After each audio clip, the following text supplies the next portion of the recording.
मी आता उभा आहे प्रभाग क्रमांक 26 मधील ज्ञानज्योती सावित्रीबाई फुले स्मारक या मतदान केंद्रामध्ये आणि सकाळपासून या ठिकाणी एकही मतदान झालेलं नव्हतं। जवळपास 10 वाजता हे सगळा प्रक्रिया सुरू झाली मतदानाची। सुरुवातीला 2 मशीन आणले गेले, तेही बंद होते। तिसरं मशीन आणल्यानंतर ते चालू झालेलं आहे आणि या सगळ्यामध्ये मतदारांमध्ये प्रचंड गोंधळ पाहायला मिळाला। खरं तर हा कष्टकरी वर्ग राहणारा हा सगळा भाग आहे आणि सकाळी मतदान करून आपल्या कामाला जाणारा हा सगळा भाग आहे आणि या सगळ्यावर बोलण्यासाठी माझ्यासोबत राष्ट्रवादी काँग्रेसच्या नेत्या रुपाली पाटील ठोंबरे आहेत। ताई, सकाळपासून या ठिकाणी एकही मतदान झालेलं नव्हतं, 10 वाजल्यानंतर मतदान सुरू झालं। निवडणूक आयोगाचा भोंगळ कारभार या सेंटरला म्हणजे ज्ञानज्योती सावित्रीबाई फुले या सेंटरला 7:30 वाजता मतदान सुरू व्हायला पाहिजे होतं। तब्बल जवळजवळ 9:45-10 वाजता सुरू झालं। आता ठीक आहे, ते वेळ वाढवून देणार आहे, परंतु पहिलं मतदान केलं, कंट्रोल एरर आला, त्याच्यानंतर सुरू झाली, त्याच्यानंतर बॅलेट एरर आला। म्हणजे तुम्ही मशीन चेक केल्या नव्हत्या। निवडणूक आयोगाने काय तयारी केली आहे?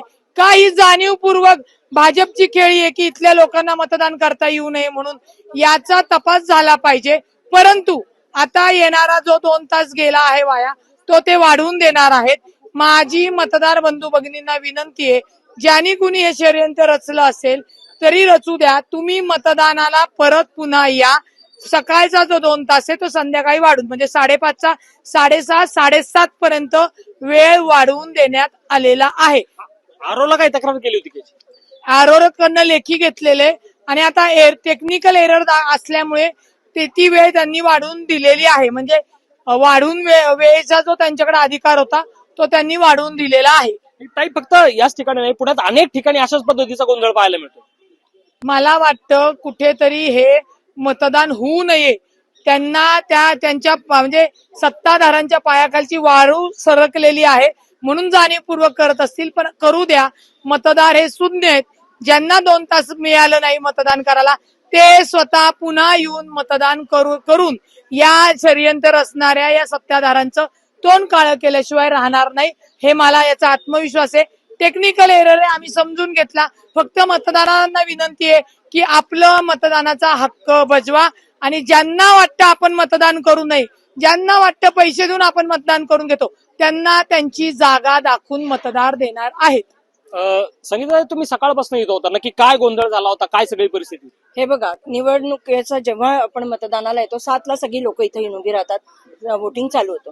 7:30 नंतर तुमची मशीनच चालत नाही, ताई निवडणूक अधिकाऱ्यासमोर जाऊन बसणार। तर विषय असा आहे की जी लोक 2-2 अडीच तास थांबली, तुमचा दुसरा स्लॉट आला तोही बंद, ती मशीन चालत नाही। आता 10 वाजता म्हणजे सकाळी 7 ते 10 3 तास, आता 2.5 म्हणतात पण 7ला मतदान हे चालूच झालं पाहिजे। तर 7 ते 10 मशीन बंद होतं, लोक निघून गेले। इथे येणारा व्यापारी आणि कामगार वर्गाचं काय असतं की सकाळी वोट द्यायचं आणि आपला धंदा पाणी बघायचा। म्हणजे तुम्ही ते टार्गेट केलं होतं का? अजित दादा आणि घड्याळाचं तुम्हाला एवढं टेन्शन आलं की तुम्हाला मशिनी बंद कराव्या लागतात? हा माझा आरोप नाही, ही खरी गोष्ट आहे।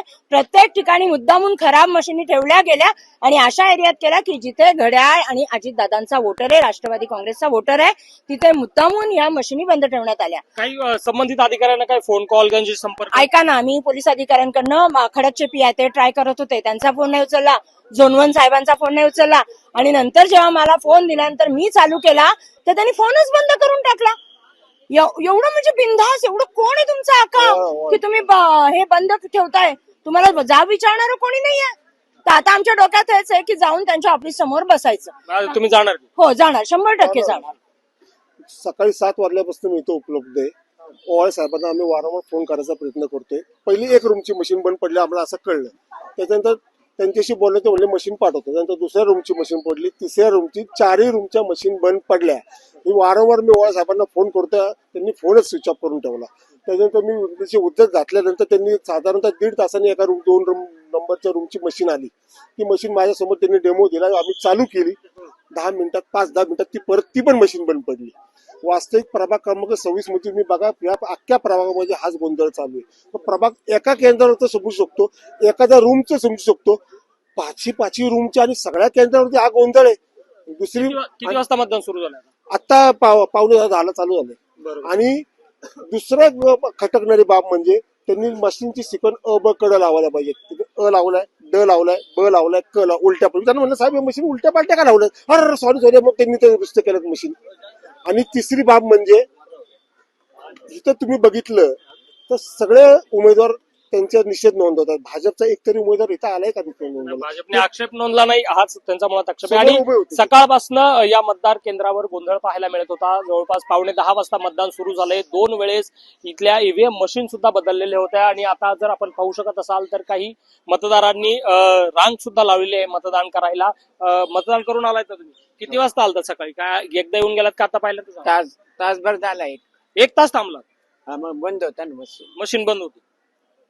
हे मतदारांच्या सुद्धा प्रतिक्रिया आपण पाहत असाल की तासभरापासून लाईन लागलेली होती. अगदी सकाळी 7 वाजल्यापासून मतदार या ठिकाणी आलेले होते आणि मतदान करण्यासाठी वाट पाहत होते. मात्र प्रशासनाची जो सगळा त्यांचा गोंधळ होता त्यामुळे या मतदारांना तास 2 तास वाट पाहायला लागलेली होती. आता 9:15 वाजता मतदान सुरू झालेले आहे. मात्र काही जे उमेदवार आहेत आणि काही पक्षांचे कार्यकर्ते आहेत त्यांनी या सगळ्या प्रक्रियेवर आक्षेप घेतलेला आहे आणि संबंधित अधिकाऱ्यांना जाब विचारण्यासाठी थेट त्यांच्या कार्यालयासमोरच ठिय्या मांडण्याचा इशारा सुद्धा दिलेला आहे. किती वाजता तुम्ही इथं आलेले आहेत? काय झालेलं आहे? आणि आज जवळपास 10 वाजत आले. मी सकाळी 7:15 वाजता इथं आलेलो आहे. मतदान प्रक्रिया चालू होण्याकरता बघायला आलो. 7:15 वाजल्यापासून एकही मशीन चालू झालेली नाही. साधारणतः 8-8:30ला त्यांनी एका रूमची मशीन बदलली, पण ती बदललेली मशीन सुद्धा परत बंद पडलेली. साईटला सगळा वोटर परत गेलेला आहे आणि हीच परिस्थिती प्रभाग क्रमांक 26 मध्ये सगळीकडे आहे. आणि दुसरी एक गोष्ट यांनी खूप मजेशीर केलेली आहे. मशीन सिक्वेन्स ब क लावायला लागतात. त्यांनी ड ची मशीन पहिली लावली, ब ची मध्ये लावली, क ची लावली, उलट्या पालट्या मशीन लावल्यात. हा काय प्रकार आहे? म्हणजे हा कशा करता चाललंय हे सगळं? आणि आरोग्यला आम्ही सकाळपासून मी स्वतः फोन करतोय, निरोप देतो की तुम्ही या. त्यांनी फोन बंद करून गायब झालेले आहेत ते. अजून आता 10 वाजत आले, अजूनही इथल्या प्रक्रिया. आणि इथला वर्ग जो मतदार वर्ग आहे तो सगळा हातावर पोट असणार आहे. सकाळी 7-7:15 येतो, मतदान करतो आणि कामावर जातो.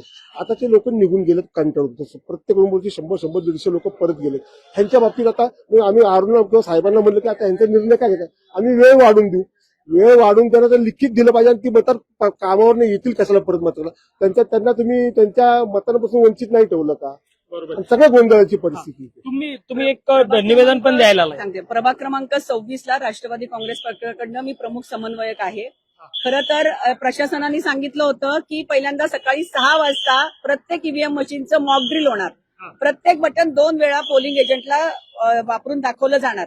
6:30 पासून काय 6 वाजल्यापासून काय काही ठिकाणी मशीनच उपलब्ध नसल्यामुळं 9 वाजले तरी मशीन उपलब्ध नव्हते. तर मॉक ड्रिल तर झालंच नाहीये. डायरेक्ट आता मतदान केंद्राचं मतदान सुरू होणार आहे. म्हणजे प्रशासनाची सगळ्यात महत्वाची रंगीत तालीम जी असते, बटणं दाबून पोलिंग एजंटकडून घेण्याची, ती स्किप केली गेलेली.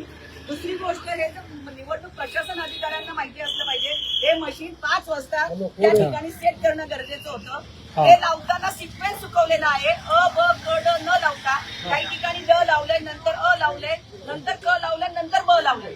यामुळे मतदारांचा मोठ्या प्रमाणावर गोंधळ होतोय.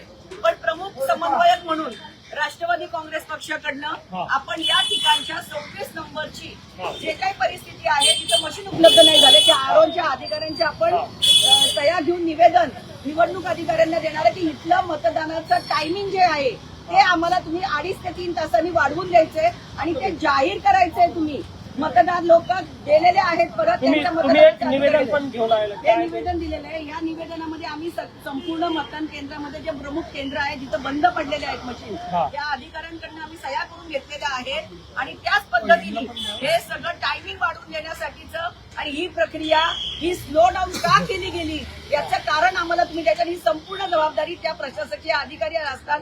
इथे जो काही निर्णय लागेल तो चुकीचा जर लागला गेला तर 100% राष्ट्रवादी काँग्रेस पक्षाकडनं याच्यामध्ये कोर्टामध्ये धाव घेतली जाईल. मतदारांमध्ये पण गोंधळ दिसतोय. मतदारांमध्ये गोंधळ याच्यासाठी आहे की मतदार हे सकाळी इथल्या जो मोठ्या प्रमाणावर व्यापारी वर्ग आहे, कष्टकरी समाज आहे, मोठ्या प्रमाणावर माझ्या बंधू भगिनी या घरकामामध्ये असतात, त्या सकाळी 7 ते 9 मध्ये जाऊन आपलं मतदान करत असतात. मुळात प्रश्न असा आहे की 5 मिनिटं एका मताला लागतं, म्हणजे एका तासामध्ये फक्त 12च मतदान करता येऊ शकते. एवढी ऑलरेडी स्लो डाऊन प्रक्रिया असताना या पद्धतीने हा घोळ केलेला आहे. मशीन हे कायमच गोंधळाचं एक कारण ठरलेलं आहे निवडणूक प्रक्रियेमधलं, तर ज्याच्या संदर्भामध्ये प्रशासनाने खूप जागरूक असणं गरजेचं होतं. तीच प्रक्रिया स्लो डाऊन करून टाकली, काही ठिकाणी स्किप केली, काही ठिकाणी तर 8:30 वाजता मशीनच उपलब्ध करून देण्यात आली. किती वाजता आलं? या ठिकाणी आत्ता मशीन आलेले 9 वाजता. 9 वाजता म्हणजे 9 वाजता. 7:30 महात्मा गांधी विद्यालयामध्ये 8:30 पावणे 9ला आम्ही आरडाओरडा केला. त्याच्यानंतर मशीन आलेल्या आम्ही त्याचं शूट पण केलेलं आहे की मशीनच केंद्रामध्ये दाखल 9 वाजता झालेलं. याच्यानंतर मतदान होणार. सिनियर सिटीजन असतील, महिला असतील, सगळ्यांनी मतदान न करता परत जाणं पसंत केलेलं आहे. 2-2 तास कोणी सिनियर सिटीजन लाईनीमध्ये उभे राहत नाही. सकाळी 7ला मतदान सुरू केलेले लोक लाईनीला उभे होते. 9 वाजता ते निघून गेलेले आहेत. बरोबर. सकाळी 7 वाजता लाईन सुरू झाली होती, मात्र आता 10 वाजत आलेत आणि अजून एकही मतदान या मतदान केंद्रावर पार पडलेलं नाही. पुण्यात फक्त या एकाच नाही तर जवळपास 17 ते 18 मतदान केंद्रांवर अशाच पद्धतीची गोंधळाची परिस्थिती आहे. या मतदान केंद्रावर तर अजून रंगीत तालीमही झालेली नाही. त्यामुळे कुठेतरी मतदारांमध्ये गोंधळ पाहायला मिळतोय आणि हा जो सगळा भाग आहे तो कष्टकरी वर्गाचा भाग आहे. सकाळी मतदान करून आपल्या कामाला जाणारा हा सगळा वर्ग आहे. मात्र मतदानापासून हे सगळे नागरिक आता वंचित राहत आहेत. तर ही यांची जी मागणी आहे की मतदानाची जी वेळ आहे ती वाढून देण्याची आहे. त्यामुळे आता प्रशासन या सगळ्यामध्ये काय निर्णय घेत आहे पाहणं महत्वाचं असणार आहे. अभिजित दराडे, महाराष्ट्र ऑनलाईन, पुणे.